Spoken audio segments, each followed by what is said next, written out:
Hey guys, Ghost438 here. Just wanted to bring you this little quick Criterion video. I picked these up on my day off from Barnes& and Noble from the half off sale, the 50% off sale is still going on. I picked up 2 Blu-rays and 4 DVDs. No, 5 DVDs. So that being said, I just wanted to show you guys and let's get started. The first one I'll show you is one of my 2 Blu-rays, and that is Spine number 280. This is Kihachi Okamoto's The Sword of Doom. It came out in 1966, and it's 120 minutes long. And this is another samurai movie starring Toshiro Mifune. Tatsuyuki Nakadai and Toshiro Mifune star in this story of a wandering samurai who exists in a maelstrom of violence, a gifted swordsman plying his craft during the turbulent final days of shogunate rule in Japan. Ryo Nosuke, played by actor Nakadai, kills without remorse or mercy. It is a way of life that ultimately leads to madness. Kihachi Okamoto's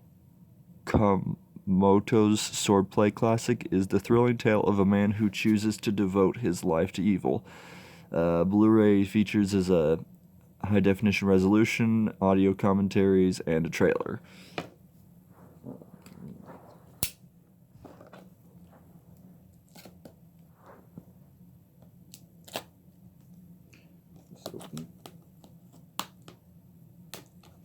Hope everyone is doing well.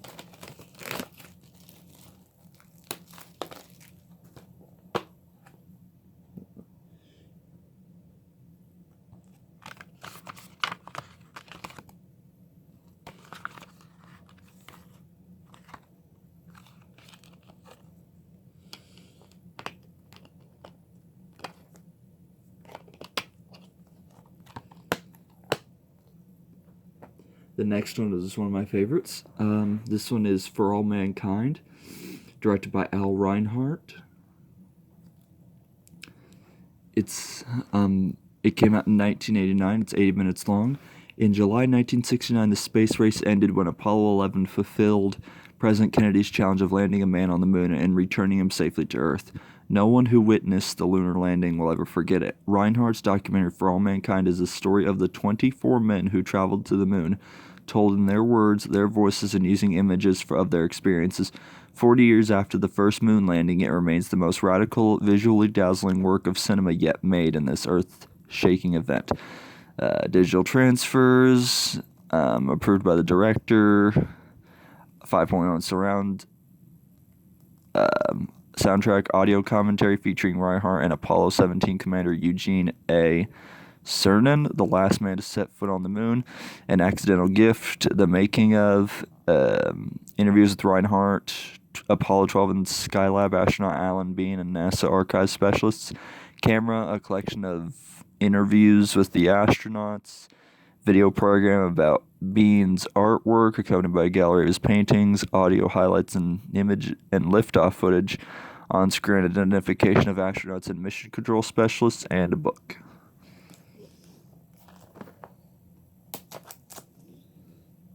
If you like history or are really into astronomy, then you'll probably like this movie as well.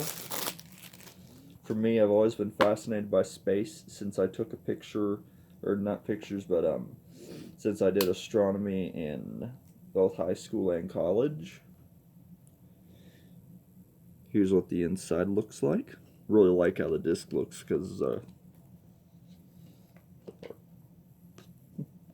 that's cool. That's neat.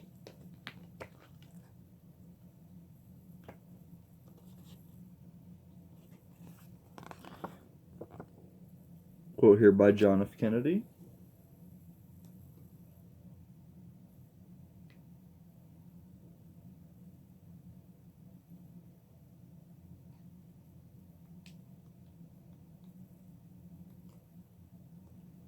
Moon by Reinhart.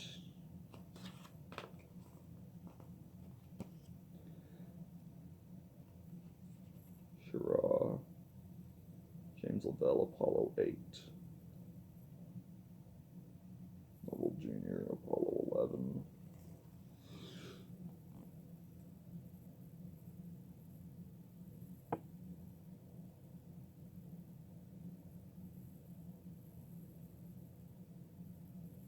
And yeah, this one will be interesting. Now moving on to the DVDs. The first one here, I actually picked this up because of a recommendation from another YouTuber who does Criterion videos, Elliot Cohen.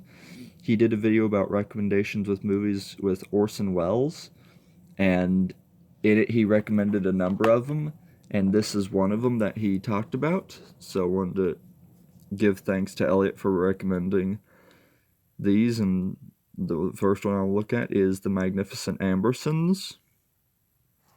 It was spine number 952, and this came out in 1942. And there's a really unfortunate story about this movie. He goes into a little bit of detail about that on his movie, so on his video. So I'll put his video in the description so you can see his recommendations on this one and the others, and he talks a little bit about it. Orson Welles' beautiful nostalgia-suffused second feature, the subject of one of cinema's greatest missing footage tragedies, harks back to turn of the 20th century Indianapolis, chronicling the inexorable decline of fortunes of an affluent family, adapted from the acclaimed Booth Tarkington novel and featuring restlessly inventive camera work and powerful performances from a cast featuring Joseph Cotton, Tim Holt, and Agnes Moorehead, who also worked with Orson Welles when he did The Shadow. The film traces the rifts deepening within the Amberson clan at the same time as forces of progress begin to transform the city they once ruled. Though RKO excised over 40 minutes of footage now lost to history and added an incongruously upbeat ending, The Magnificent Ambersons is an emotionally rich family saga and masterful elegy for a bygone chapter of American life. Restorations, audio commentaries, interviews with film historians, essays by film scholars, director Orson Welles on the Dick Cavett Show in 1970, segment of a 1925 silent adaptation, audio from a symposium on Welles, and interviews, Mercury Theater plays, and a trailer, plus an essay. I really like Welles' work as an actor and as a filmmaker, so I was really curious to see some more of what he done, because most of my experience with Welles has been The Third Man and Citizen Kane, and of course what he did with The Shadow.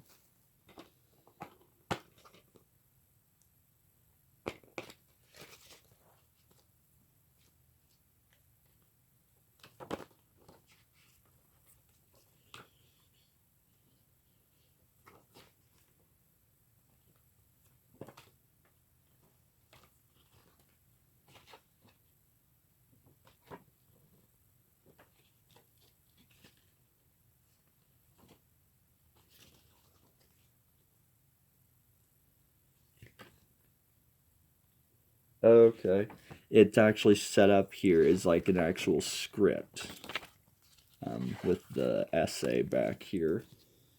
Other than that, here's cases. So yeah, really looking forward to seeing this one. Sorry, I need to keep this rolling here. This is a long one, but this one is also, here's another one. This is War and Peace. This is spine number 983. This came out in 1966 and 67. It's 422 minutes long. It's in color. At the height of the Cold War, Soviet film industry is set out to prove it could outdo Hollywood with a production that would dazzle the world. A titanic, awe-inspiring adaptation of Leo Tolstoy probably going to butcher that pronunciation. Classic tome in which the fates of three souls, the blundering, good-hearted Pierre, the heroically tragic Prince Andre, and the radiant, tempestuous Natasha collide amid the tumult of the Napoleonic Wars, employing a cast of thousands and an array of innovative camera techniques. Director Sergei Bondarchuk conjures a sweeping vision of grand balls that glitter with rococo beauty and breathtaking battles that overwhelm with their expressionistic power. As a statement of Soviet cinema's might, War and Peace succeeded wildly in garnering an Academy Award for Best Foreign Language Film and setting the stage and setting a new standard for epic movie making. Transfers, interviews, documentaries about the making of the film, television programs with interviews from the actors, new program on historian dealing with the cultural and historical context of the film, Janus Films re-release trailer, English subtitles, and critic. I've never seen this before, but I've heard a lot of people talk about it myself, so I just wanted to see what it was all about. And it's on 2 discs. The essay inside. Okay, never mind, 3 discs. Because the first 2 discs are the movies, and disc 3 being the supplements. Because it's a long one. Kind of wrapping this going, need to get through this. The next one is another samurai film. This one's by Hideo Gosha, and this is 3 Outlaw Samurai. And this one is spine number 596. It says, the first feature by legendary Hideo Gosha is among the most beloved Chanbara sword fighting films, an origin story offshoot of the Japanese television phenomenon of the same name. 3 Outlaw Samurai is a classic in its own right. A wandering seen-it-all Ronin by Tetsuro Tamba becomes entangled in a dangerous business of 2 other samurai, Isamu Nagato and Mikijoro Hira, hired to execute a band of peasants who have kidnapped the daughter of a corrupt magistrate. With remarkable storytelling, economy, and thrilling action scenes, this is expertly mounted tale of revenge and loyalty. Digital transfers, trailer, subtitles, and a book.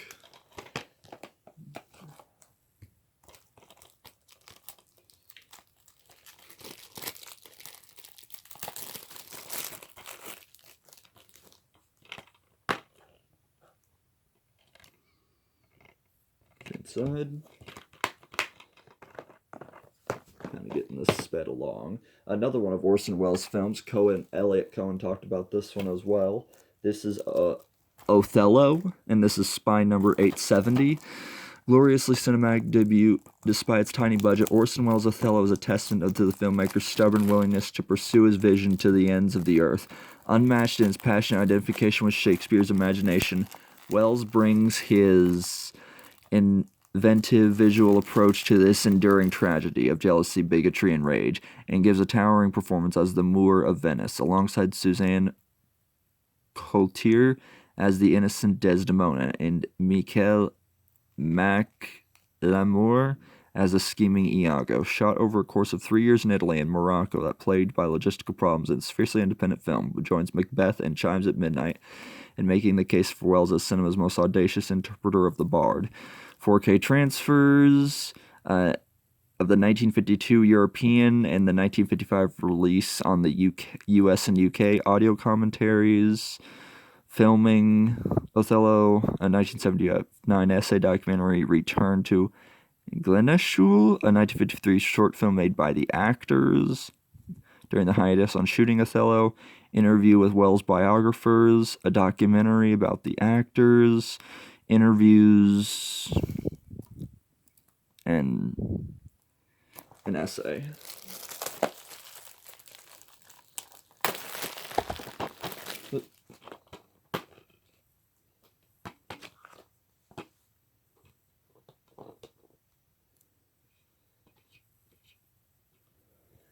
Disc 1 is the one made in 1952, Disc 2 is 1955, and Disc 3 is the supplements. And here's the essay.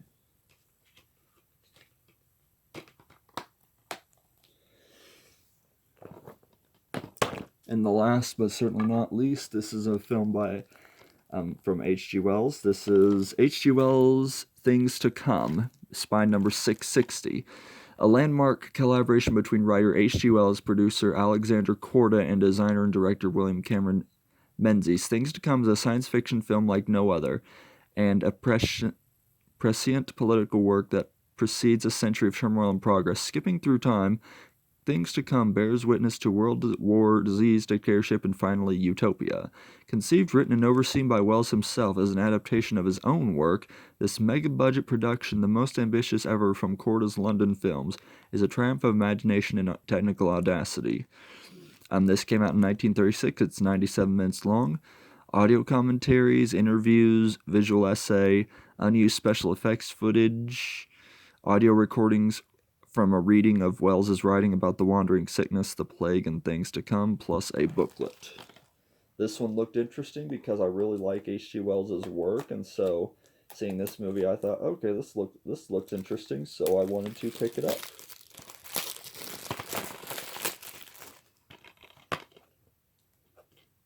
It's one disc, and here's the inside of the contents. Anyway, that's about it.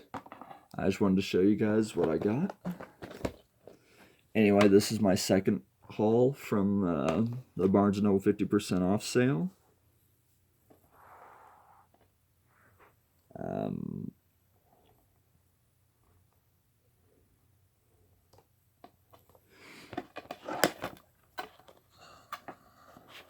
Anyway, I hope you guys enjoyed this video. And if you liked it, be sure to click that like button, comment below your favorite Criterion film, and be sure to hit that bell notification to stay up to date on more content like this, and subscribe for more Criterion content just like this. And until next time, I will see you guys again with another Criterion video. Take care. Have a good rest of your guys' day, afternoon, or evening, depending on where you're from. And peace.